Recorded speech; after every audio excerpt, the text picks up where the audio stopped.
As 10 longas semanas de protestos em Hong Kong chegaram ao fim e os dados para as taxas de desemprego foram divulgados. Nossa convidada de hoje é Amy Huan Zhuang, analista sênior da Nordea Markets. Os dados mostraram que a taxa de desemprego se manteve inalterada em 3,3% pelo período de 3 meses até novembro, em meio a um mercado de trabalho estável. O secretário do Trabalho e do Bem-Estar Social, Matthew Cheung, disse que a demanda por trabalho no curto prazo provavelmente se manterá ativa com o período de preparação para as festas do final do ano, mas também teremos que considerar o potencial impacto negativo do movimento Occupy Central na economia doméstica. Você concorda com isso?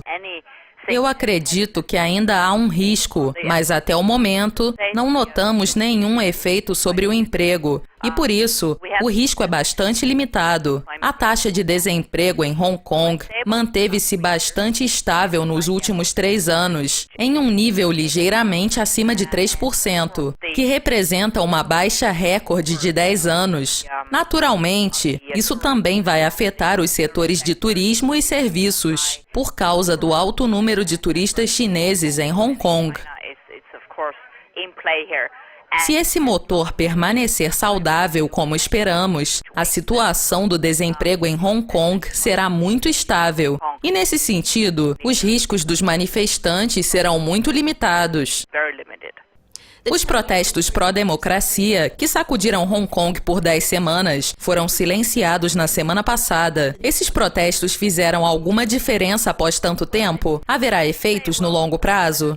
É difícil dizer quais serão os efeitos. Eu acredito que haverá alguns efeitos sobre os segmentos mais jovens da população. Isso vai mudar a forma como os jovens veem a política e a liberdade de expressão em Hong Kong, em comparação com 10 anos atrás. Os efeitos de longo prazo afetariam principalmente os investidores e empresas estrangeiras que querem se estabelecer em Hong Kong, porque os fluxos para Hong Kong têm aumentado muito durante os últimos anos, por causa dos laços estreitos com a China e as ótimas perspectivas para a economia chinesa. Obviamente, isso é um alerta para muitos investidores estrangeiros que provavelmente nunca tinham pensado sobre os riscos políticos de Hong Kong, por causa do status político especial da ilha. Hong Kong agora é parte da China e, em muitos aspectos, a ilha será mais governada pela China, ou pelo menos, o governo chinês terá maior influência sobre a economia de Hong Kong e sobre os mercados. Eu acredito que os efeitos de longo prazo poderiam ser bastante negativos para Hong Kong como centro financeiro asiático. No momento, eles parecem bastante limitados e o longo prazo provavelmente será além dos 10 anos. I think right now it seems quite limited and the long term is probably beyond 10 years.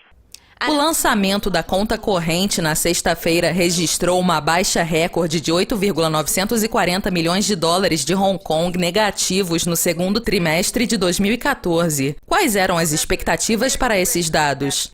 Obviamente, há o risco de que isso possa continuar. A pressão vai permanecer.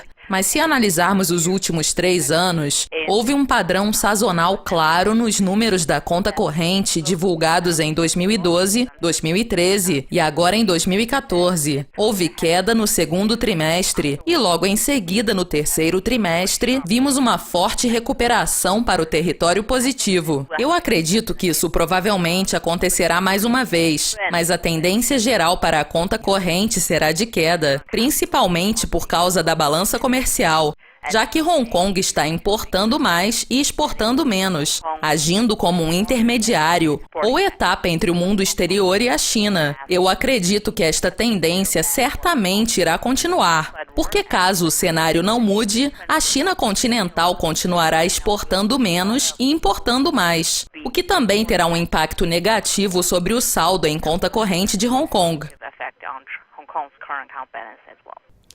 Obrigada pela participação, Amy. Isso é tudo por hoje. Mas continuem conectados a Dukascopy TV para mais entrevistas exclusivas. Até mais!